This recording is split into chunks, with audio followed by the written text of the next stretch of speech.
Assalamu alaikum, brothers and sisters. I hope you're well.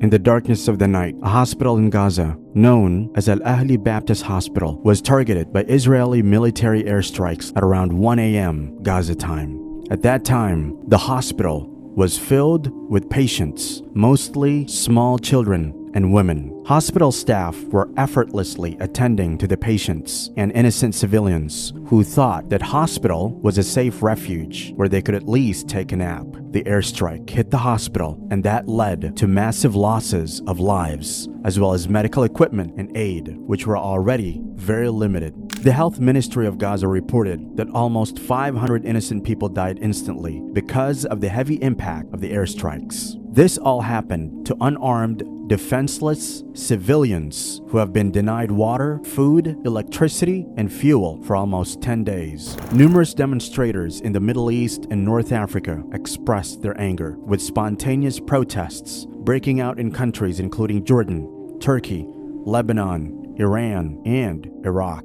Additionally, West Bank cities like Ramallah witnessed similar protests. Several countries, including those that were standing in support of Israel, were also quick to respond to the hospital attack. Russia's Ministry of Foreign Affairs expressed that the attack on the Gaza hospital was an alarming act of wrongdoing and a dehumanizing crime. Egyptian President Abdel Fattah El-Sisi made a statement saying, "I condemn in the strongest of terms Israel's bombardment in a hospital in Gaza, calling it a clear violation of international law." The United Arab Emirates expressed strong condemnation of the Israeli attack, conveying deep regret for the loss of life and offering condolences to the victims' families. They also wished a speedy recovery to all those who were injured. It also urged the global community to step up their efforts in order to promptly achieve a ceasefire and prevent additional loss of life. The Organization of Islamic Cooperation voiced its condemnation of the attack as well. OIC Chief Hussein Taha considered the attack a war crime and a crime against humanity, the OIC said on X. Qatar's foreign ministry released a statement in which it firmly denounced the Israeli airstrike. The expansion of Israeli attacks over the Gaza Strip to include hospitals, schools, and other population centers is a dangerous escalation, it was said in a statement. Now, Saudi Arabia was not behind in criticizing and condemning the unjustifiable act. It said that it condemns this brutal act in the strongest words possible.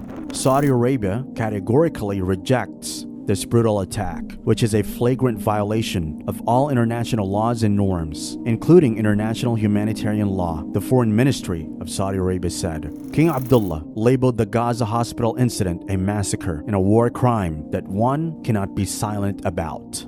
Earlier that day, the UNWRA school, run by the United Nations, was also targeted by airstrikes, which also led to 6 people losing their lives. The miseries that our Palestinian brothers and sisters are facing cannot be described in mere words, and the sad part is that they don't even seem to end soon. While the world did not come together and show their disapproval of this incident, the damage has already been done, and these words of condemnation cannot recover the huge loss of lives, and also cannot undo the psychological trauma that people, including small kids, pregnant women, and the elderly had to face. It's so saddening that only this incident at a hospital was able to open the eyes for the whole world to just condemn the atrocities being done to innocent people for the past 10 days. Up until now, many schools, mosques, residential buildings, ambulances, journalists, the Egyptian border, vans carrying medical aid, and also the so-called safe routes have been attacked directly. Aid is being sent from various countries and from the WHO, which is waiting in huge queues outside the Rafah border of Egypt, but no one is allowing those aids to reach the people in need. This is the state of the world right now, where there may be billions of humans living, but humanity has left this place long ago. May Allah subhanahu wa ta'ala turn all the tears of the innocent Palestinians that they shed in this dunya into rivers of joy in Jannatul Firdaus. Ameen.